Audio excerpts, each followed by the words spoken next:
जब एक 21 वर्षीय युवक ने जब 70 वर्षीय अमीर महिला से शादी की, लेकिन 3 दिन बाद जब उसने डालने की कोशिश की, तब वह हैरान रह गया। उसके पैरों के नीचे से जमीन खिसक गई। फिर उसने क्या किया? तो आइए दर्शक बंधुओं, इस रहस्यमयी कहानी को शुरू करें। उससे पहले आप सभी से निवेदन है कि कहानी को एक लाइक और चैनल को सब्सक्राइब जरूर करें और कमेंट बॉक्स में जय भोलेनाथ जरूर लिखें और इस रहस्यमयी कहानी को पूरा सुने, बहुत मजा आएगा। तो चलिए दर्शक बंधुओं, इस रहस्यमयी कहानी को शुरू करते हैं। रात के सन्नाटे में हवेली के दूसरे माले पर वह बंद दरवाजा आज भी खामोशी से खड़ा था। कोई नहीं जानता था कि उसके पीछे क्या छुपा था, लेकिन 21 वर्षीय अभय के लिए यह सिर्फ एक दरवाजा नहीं था, बल्कि एक पहेली थी जिसका जवाब उसे किसी भी हालत में चाहिए था। इस हवेली की मालकिन संध्या देवी थीं, जो 70 वर्ष की उम्र में भी एक रहस्यमयी आभा से घिरी रहती थीं। हाल ही में उन्होंने अभय से शादी करके पूरे शहर को चौंका दिया था। कोई नहीं समझ पाया कि आखिर एक करोड़पति वृद्धा ने इतनी छोटी उम्र के लड़के को अपना जीवन साथी क्यों बनाया। लेकिन असली कहानी तो अब शुरू होने वाली थी। शादी के कुछ ही दिनों बाद अभय को महसूस होने लगा कि यह हवेली सामान्य नहीं है।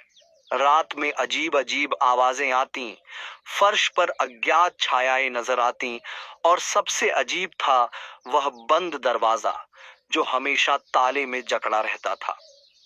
संध्या देवी ने उसे सख्त हिदायत दी थी कि वह कभी उस दरवाजे के पास न जाए, लेकिन मना करने से उसकी जिज्ञासा और भी बढ़ गई। पुरानी कहानियों के अनुसार इस हवेली में कभी संध्या देवी के पति विक्रम कपूर रहा करते थे, जो एक प्रभावशाली और निर्दयी व्यक्ति थे। 25 साल पहले उनकी रहस्यमयी परिस्थितियों में मौत हो गई थी, लेकिन उनकी मृत्यु के बाद से ही इस हवेली में अजीब घटनाएं घटने लगी थीं। लोग कहते थे कि विक्रम कपूर की आत्मा इस हवेली में भटक रही थी।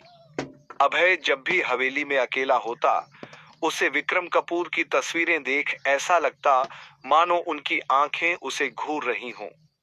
हर रात उसे किसी के चलने की आहटें सुनाई देती, पर जब वह देखने जाता तो वहां कोई नहीं होता। लेकिन इन सबसे ज्यादा भयावह था वह दरवाजा जो हर रात हल्का हल्का कंपन करता, मानो कोई अंदर से उसे खोलने की कोशिश कर रहा हो। एक दिन हवेली के पुराने नौकर रामलाल ने अभय को बताया कि यह दरवाजा सालों से बंद है और इसे किसी भी हाल में खोलना नहीं चाहिए।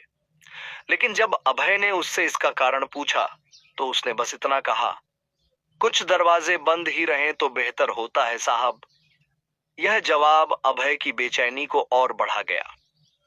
अभय को यकीन था कि इस दरवाजे के पीछे कोई गहरा रहस्य छुपा है। एक रात जब संध्या देवी गहरी नींद में थीं, तो अभय ने तय किया कि वह इस रहस्य से पर्दा उठाकर रहेगा। उसने चुपचाप हवेली की चाबियों का गुच्छा उठाया और दरवाजे की ओर बढ़ा। जैसे ही उसने चाबी दरवाजे के ताले में डाली, हवेली की सारी बत्तियां झपकने लगीं। ठंडी हवा के झोंके कमरे में फैल गए और उसे ऐसा लगा जैसे कोई अदृश्य शक्ति उसे रोकने की कोशिश कर रही हो। पर क्या अभय ने दरवाजा खोला? क्या उसने हवेली के सबसे बड़े रहस्य से पर्दा उठा दिया? या फिर वह भी उसी रहस्यमयी अतीत का हिस्सा बन गया जो इस हवेली में सदियों से छुपा था? अभय को पुराने जमाने की चीजें इकट्ठा करने का बहुत शौक था।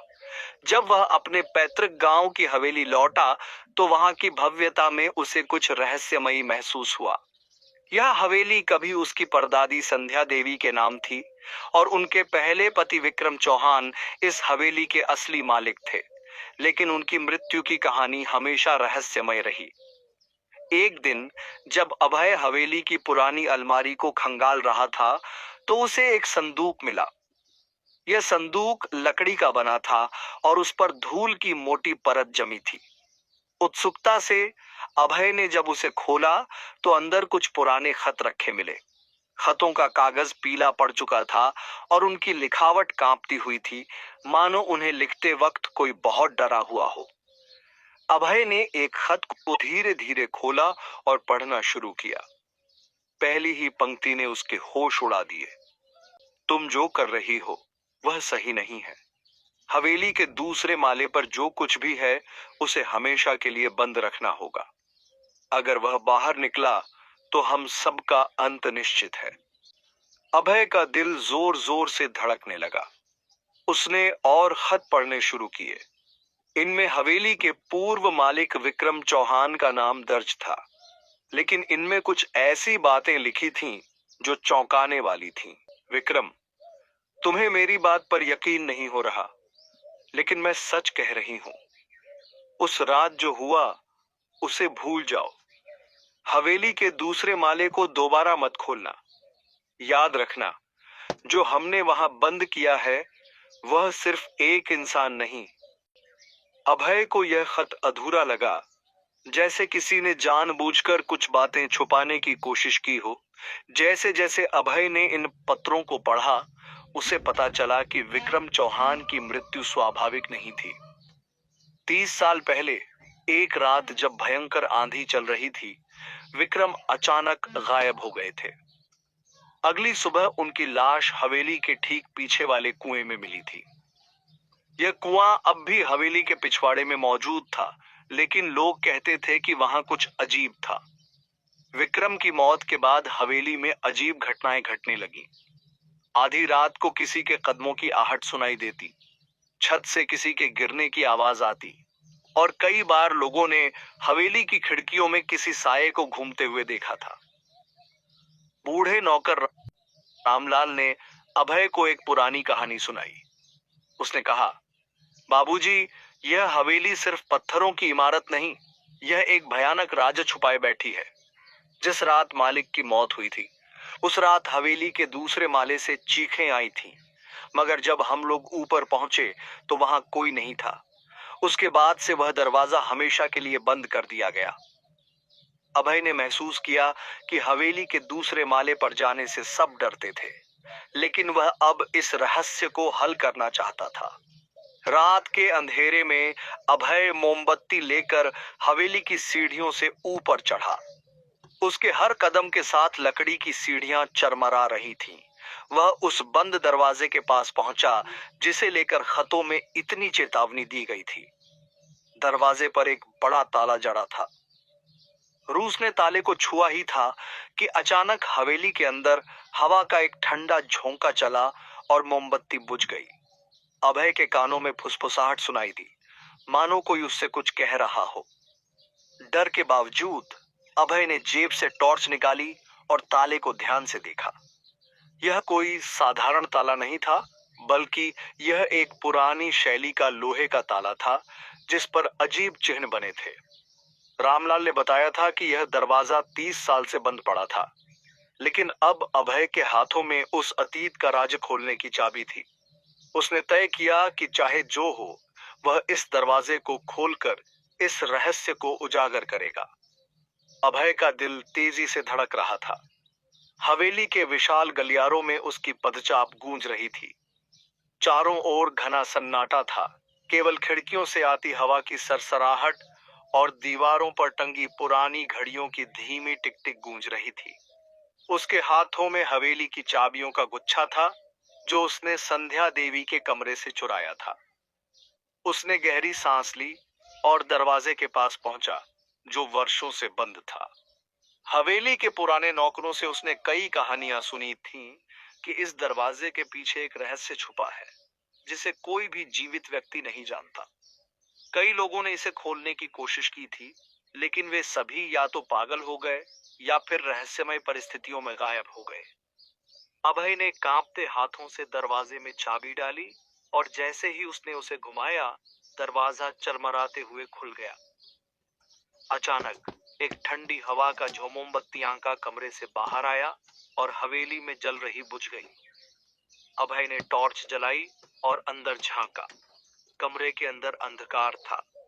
दीवारों पर पुराने खून के निशान थे, जैसे किसी ने यहाँ संघर्ष किया हो। कोनों में जाले लगे हुए थे और कमरे में एक अजीब सी गंध फैली हुई थी, सड़ी हुई लकड़ी और कुछ अनजाने भय की।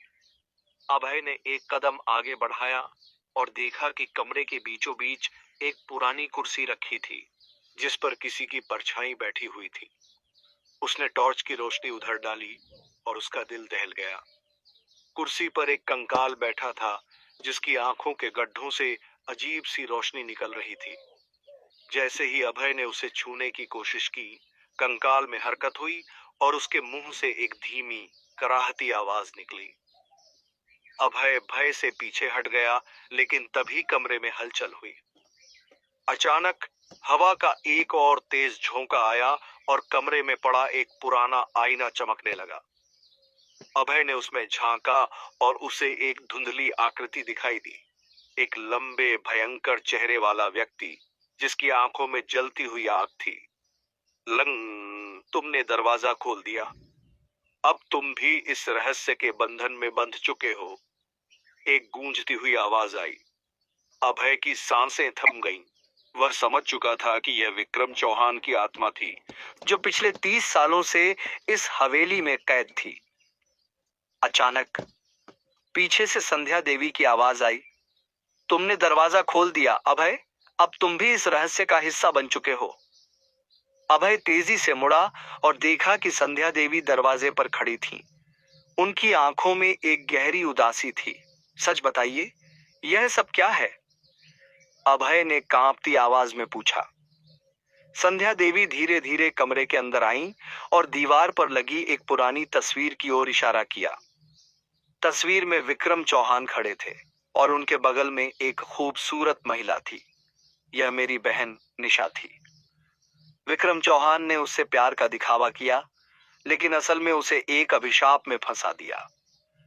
यदि यह हवेली शापित है, अभय अभय की आंखें फटी रह गईं। कैसा अभिशाप? विक्रम ने काले जादू की साधना की थी। उसने इस हवेली को अपने अनुष्ठानिक के लिए चुना, लेकिन एक रात निशा ने उसकी काली करतूतें देख ली। विक्रम ने उसे मार डाला और उसकी आत्मा को इस हवेली के अंदर कैद कर दिया। लेकिन मरने से पहले निशा ने विक्रम को भी इस श्राप में जकड़ दिया। अब जब भी कोई इस दरवाजे को खोलता है, यह श्राप जाग जाता है। अभय अब समझ चुका था कि यह शादी सिर्फ एक दिखावा थी। संध्या देवी ने उसे इस हवेली में बुलाया था ताकि वह हवेली के इस अभिशाप को तोड़ सके। लेकिन अब सवाल यह था कि क्या वह इस हवेली से जिंदा बाहर निकल पाएगा? उसने एक गहरी सांस ली और कमरे के केंद्र में रखे त्रिभुज चिन्ह की ओर देखा। शायद यह श्राप तोड़ने की कुंजी वहीं थी। लेकिन क्या वह सही रास्ते पर था, या वह भी इस हवेली के अतीत का हिस्सा बन जाएगा? अगले ही पल हवेली की दीवारें हिलने लगीं और अभय को महसूस हुआ कि कुछ भयानक होने वाला है। क्या अभय इस रहस्य से बाहर निकल सकेगा? क्या वह इस श्राप को तोड़ पाएगा, या वह भी हवेली के अंधेरे में खो जाएगा? कहानी को और भी गहराई से दर्शाने के लिए मैंने रहस्य, अतीत के काले सच और हवेली के श्राप को और विस्तार से बताया है। अब इसमें अभय की चुनौती और भी रोमांचक हो गई। कहानी की सीख: हर चमकती चीज सोना नहीं होती। जो चीजें जितनी रहस्यमयी लगती हैं, वे उतनी ही खतरनाक भी हो सकती हैं। जिज्ञासा कभी कभी इंसान को ऐसे रास्तों पर ले जाती है जहां से वापसी संभव नहीं होती। इसलिए किसी भी रहस्य से पर्दा उठाने से पहले सोच समझ लेना जरूरी है कि क्या आप सच को स्वीकार करने के लिए तैयार हैं। दर्शक बंधुओं, आज की यह कहानी आपको पसंद आई हो तो वीडियो को एक लाइक और चैनल को सब्सक्राइब जरूर करें और कमेंट बॉक्स में जय भोलेनाथ जरूर लिखें। और फिर से मिलेंगे एक और नई कहानी के साथ। तब तक के लिए आप सभी को दिल से धन्यवाद।